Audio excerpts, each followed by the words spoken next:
In 2025, I'm going to take my business from 10K a month to 100K a month. And this is how I'm going to do it. Hello, my name is Clive Morrison with You Need a Virtual Assistant. I'm the Black businessman and you're watching this channel.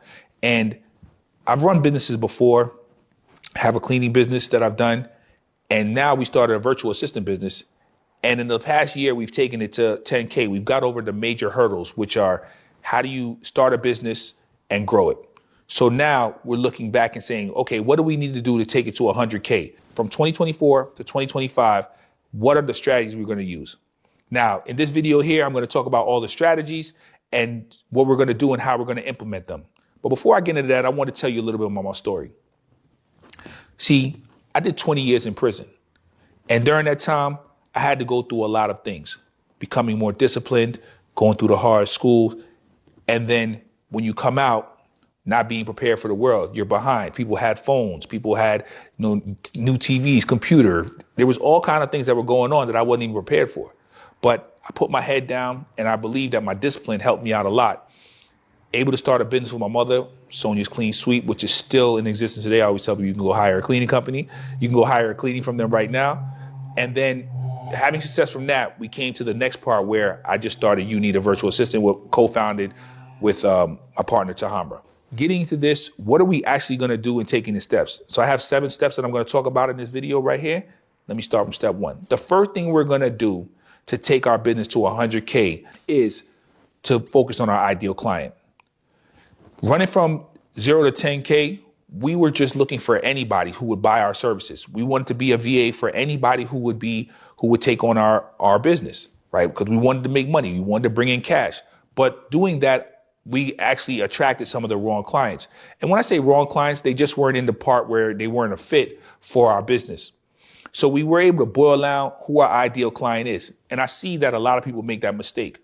Even when I was in the cleaning business, I saw that our advertising, our marketing, not knowing who our ideal client was, not doing an ideal avatar and seeing who that sheet was something that was detrimental because we didn't have a clear marketing message, who we were going after and how we were targeting them.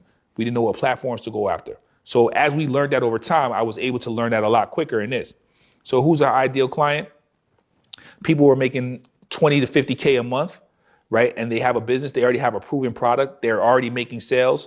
They don't have a team, but they're stuck in the day to day. They're doing all the work and they can't get out of the admin to actually go get clients, work on sales, produce content and do the things they need to be able to grow their business. We always say, hey, we're going to get your time back so that you're able to do revenue generating activities. And that's the number one thing that we're doing. How do we find out who our ideal client is? And then the next thing is we want to get a great offer. How do we refine that offer? How do we make sure we get a great offer for this person to make it compelling? We went back to the messaging. What are their biggest problems? What are they fighting against?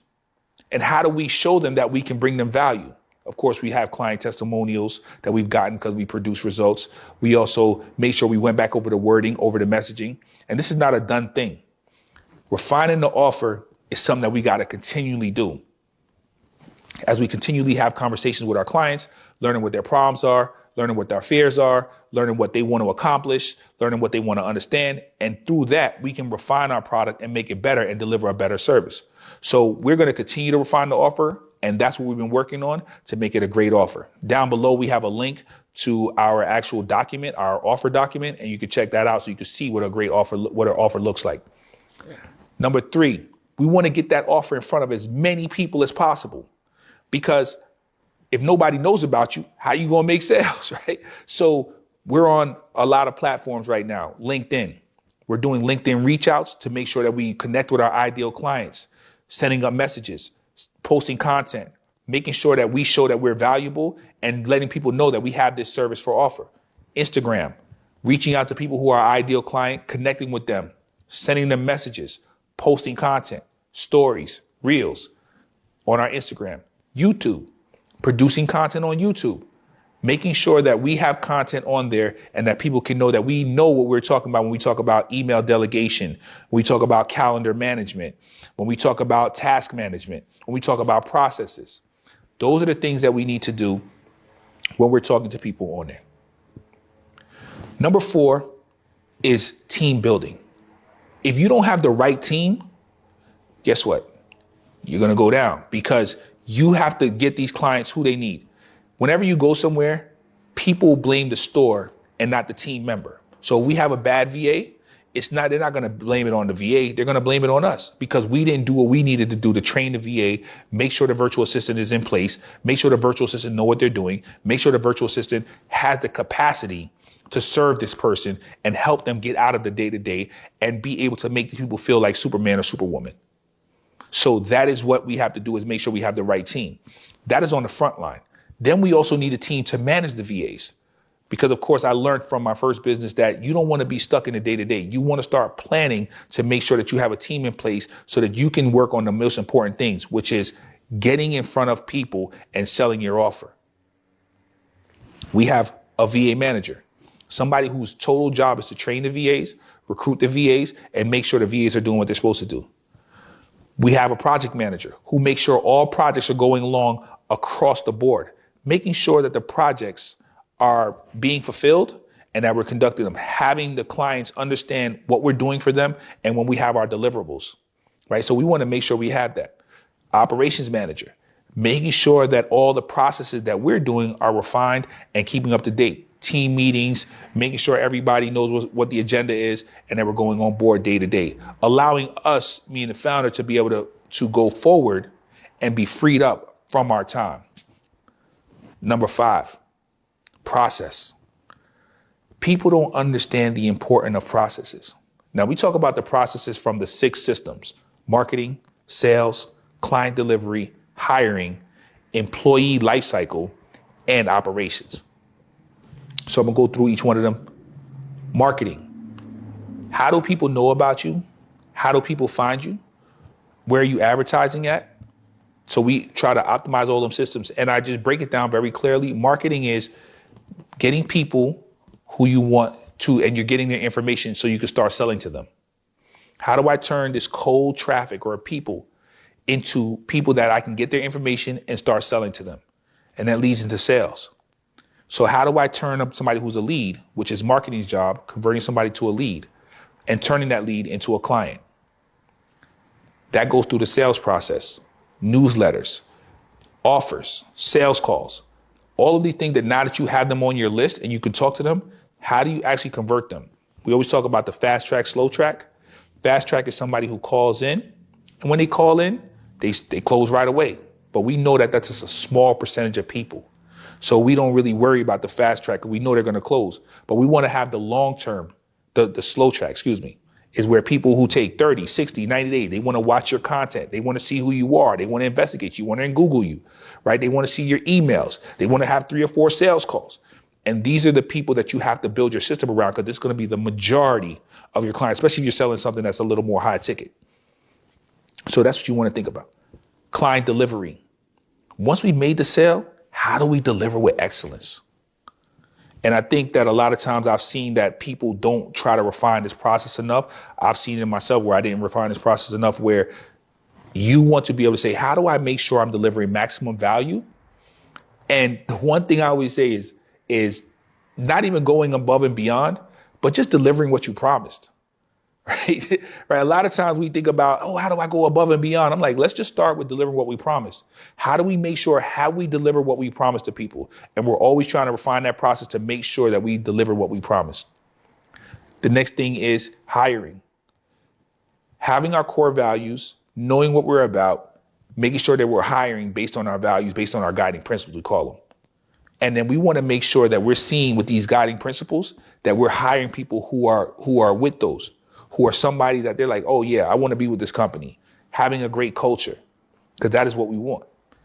And then of course, the employee life cycle. So the employee life cycle, what is it like once you hire somebody all the way until they leave, they get fired, they quit, or they just move on to something better, right? Or something different. I shouldn't even say better, but different. And we just think about what is all that? What do raises look like? What do bonuses look like? What does onboarding look like?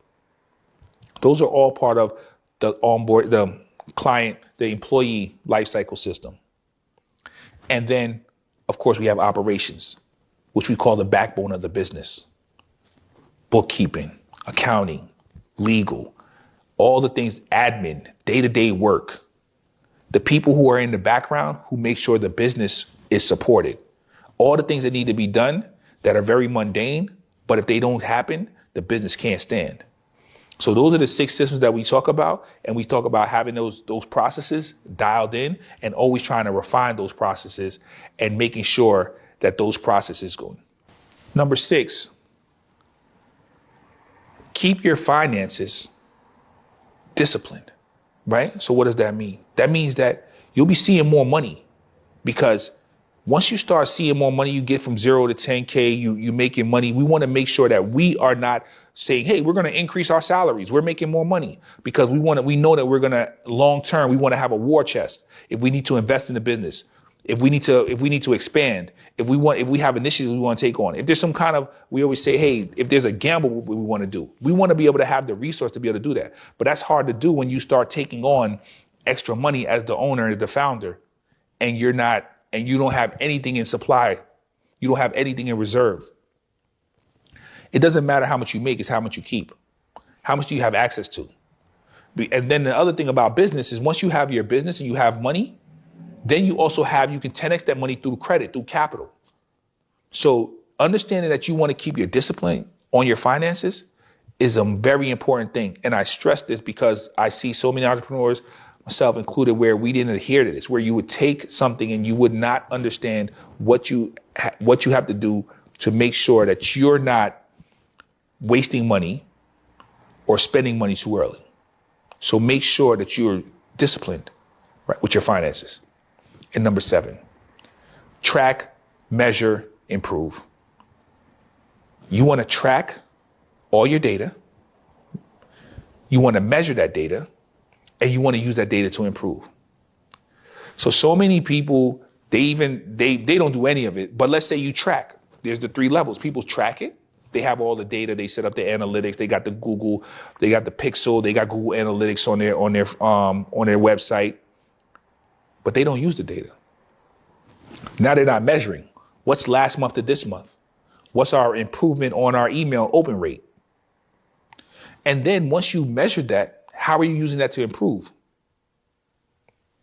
So you're seeing site traffic. You're like, okay, we had 1,000 visitors last month. We had 1,200 this month. But we want to have a goal for that. How do we get to 2,000? What is our strategy? Is that an important thing? And also with numbers for the people who love numbers, who geek out on them, right? I always say the other extreme is that you want to measure as much as necessary, but as little as possible. Because there's only a few numbers that really move numbers in the business. So you want to make sure that you're tracking the right numbers. So don't overindulge. Don't be like, I'm tracking everything, right? I'm tracking where the heat spot on the left-hand corner of the website. Know what you want to track. Ask yourself why you're tracking that number and how it's making an impact on your business. All right. So those are the 7 steps that you want that we're looking at, that we're doing to actually go into our business. On this channel, I'm going to be diving into each one of those, what's going on. You'll have a quarterly report on where we're making it, on where we're at with our progress. So we'll have one at the end of March. That'll be our first quarterly progress. And during that time, I'll be talking about the lessons that I'm learning as I'm building the business, as we're growing it now. And we'll be talking about our strategies and how we're implementing them and what's going on. Peace, family. You ready to join a community of Black men who are ready to build their business, who are ready to take it to the next level? If that's so, then click the link below. Look, my name is Clive Morrison. You probably already know me. You may not know me, but we built this community to make sure that we have a place where we can talk as Black men on how we're building a business, talking about leadership, talking about what it takes, talking about the hard work and effort, the real discipline that has to go in. So if this is something for you and you've been looking for a community like that, then click the link below. All right. So looking forward to talking to you inside. Fill out the application. Let us know what your business is about, and we'll see you on the other side. Peace.